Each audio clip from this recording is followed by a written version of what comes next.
What is up? What is up? What is Gucci in your coochie, bitches?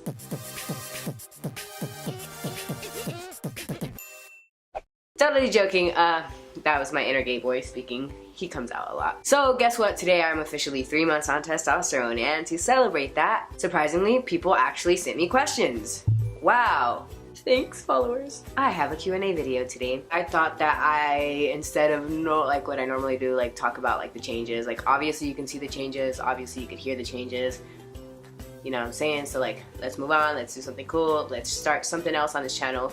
I haven't posted in a while, and I never posted that fucking video I said I was gonna post, but I never did it, and I haven't edited it. I work a lot. What can you do? I posted on several different platforms asking for questions. Mainly got them all on Instagram, but that doesn't matter because at least they're here. I should be looking at that, not the reflection. Honestly, I need to work on that. Ignore me, ignore me. I'm just gonna read some of them off. Some of them I will just have whatever kind of answers to. Some of them I'll go into more detail about. Maybe I'll talk about myself a little extra today because it is a Q&A and you're asking questions about me. So if you don't like me or you don't like hearing me talk about myself, then please exit out of this channel. Thank you. Yeah, let's get started. I've never done this before. It's actually pretty entertaining at the fact that people actually want to know about my life. Just kidding, they're probably, people probably felt bad for me and they're like, let me send in a question because this is like the 4th time he's asked and he probably has no questions to answer. Fuck y'all. I'm not gonna go in order, but whatever. Actually, this is like literally the first question I received though, so thanks. It was, why won't you eat my ass? Cause you got a crusty booty hole. And I don't do crusty booty holes. Moving on to the next one. Somebody asked me a fun fact. I was thinking about myself the other day. Which is always, because when don't I think about myself? A fun fact about me is I used to have like this apple juice obsession. So I would drink apple juice as water, practically. And I would drink a lot of apple juice. And it was probably not healthy for me as a child. I swear my mom would buy like the big gallons, like big ass like gallons, like this big or whatever, and I would go through them in like a week. Like she would buy 2 or 3 at a time, and they were all gone by the next time she went shopping. Fun fact, I used to love apple juice, but then water's better. This warms my heart. When I get these, I'm like, damn, this kind of makes all this shit worth it. Someone said, this isn't a question, but I just wanted to let you know that I think you're such an inspiration. Thanks. Honestly, I do all of this because I remember when I was figuring out who I am, when I saw other people be like leaders in their own lives, I was like, damn, I want to do that. So like, I don't know, I kind of took after it in a sense. Someone asked me if I sleep with a nightlight. Weird. No. I can't sleep with lights on. I have to have everything off. I can't sleep with noise. I can't sleep with like the TV in the background. I used to be able to actually when I was younger. I would just like fall asleep. But I can't do that anymore. I'm very light sensitive. A candle can't be on because it messes with my eyes. It's really fucking weird. It has to be just like completely pitch dark or I'll put like a pillow over my head. Someone told me to shave my mustache. I'm not gonna shave my mustache. It's a pedo stash. It's not a mustache, it's a pedo stash. Get it straight? Thank you very much. Someone asked me, when are we going to film? You know who you are. I remember I would do mock trials of YouTube about how to do makeup and shit, and it was like funny, and like we were like, we should always record this. And I'm like, oh my god, yeah, you'll be a YouTube star, and whatever. Whenever you want to come on my channel, whenever I go over to my hometown, I'll holler at you. I take my camera, then we'll get down to business. How has a change changed your life? Good and bad. Over the past 3 months, I've found myself a little bit more confident in the person that I'm turning into. Like my looks, my appearance, like my face looks like more defined. I have like a little mustache going on, my eyebrows are thicker, my hairline, like, you know, just like features that you saw in yourself but never truly had and wish you had. It's really fucking weird, like, to think about it that way. Yeah, I guess my confidence has gone up, but at the same time, I feel very vulnerable because I feel like a lot of people know a lot about me. I don't know, like, I feel like I'll never truly be a man because people know that I was a woman before. So like, that makes me really uncomfortable. Not uncomfortable, but you know what I'm saying? Not as confident in myself as a man, but whatever. That shit doesn't matter. The way people treat me has kind of changed. It's kind of strange, like when I've like witnessed the side of how being treated like a woman feels like, and then it's just like a complete kind of 180 when you do it. It's like you get both sides of the spectrum. So trying to understand where my male hormones fit in with my natural estrogen is really hard.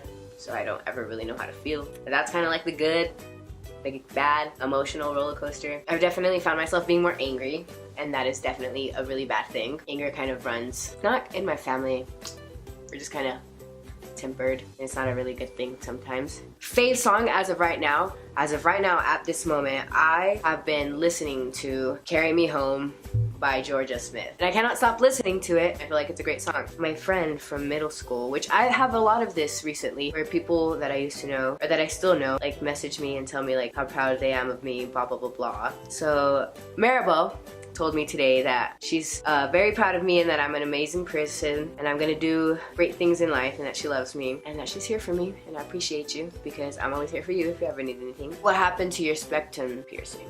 Your septum piercing. It's in there. I can just, like, a lot of the time I'm at work, so I have to flip it in like that. So I forget to like flip it back out sometimes, and so it looks like I'm picking my nose, you nasty, dirty bitch. Moving on. What's the hardest part of your change, and do you plan on getting the surgery and everything? Hardest part of my change so far has been coping with my emotions.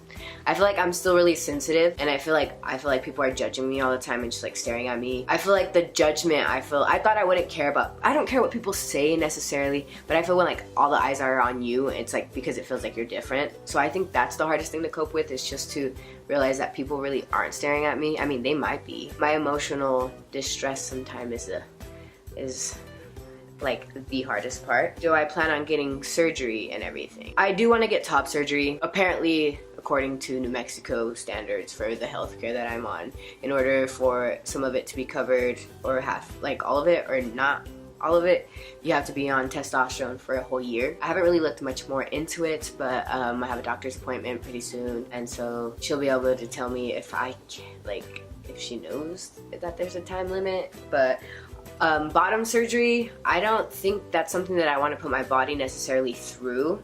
I mean, sure, the dysphoria is kind of strong on it sometimes, but I feel like that's not something that I've always cared about in a sense. I feel like it's more of an outer appearance, which makes no sense, right? But I don't know how to explain it. Like, I just don't feel like my body necessarily has to be put through something like that. Nor would I feel like, if it gets to that point, maybe later on in life, but right now I don't feel like I would want to. What was your favorite job? I feel like my favorite job so far, people-wise, has been the Cheesecake Factory for sure. Your favorite coworker? I don't have any. All y'all suck. It's like, I'm friends with everybody. Someone asked me who my favorite YouTuber is. I don't necessarily have a favorite YouTuber. I don't really watch YouTube often, but my coworker from the Cheesecake Factory has an awesome like singing channel, and she's awesome, and she has like a great, amazing voice. I'll link her if you guys want to go watch her. She's actually amazing. She's awesome, and she has like killer makeup skills. So whatever. And I believe those were all the questions that I received. I received more, but a lot of them were repetitive, or I just didn't feel like answering them. This was my 3 months video. Hopefully I come out with a lot more videos. If I don't be mad at me. I have a busy life. I gotta pay my bills. Gotta pay a lot of bills. You know what I'm saying? This testosterone shit is not cheap. Thank you for watching this video. If you liked it, please give it a thumbs up. If not, then I mean, give it a thumbs down, who cares? Leave a comment if I didn't answer your question, or leave a comment if you have another question. Next month, I'm gonna try to do a little bit more ideas and challenges because they're kind of funny, and yeah, whatever, they're kind of fun to film. I'll keep you updated. Thanks for sticking by my side. You know what I'm saying? I'll see you whenever I post again, because I'm not gonna tell you next week because I might not be here next week. Peace.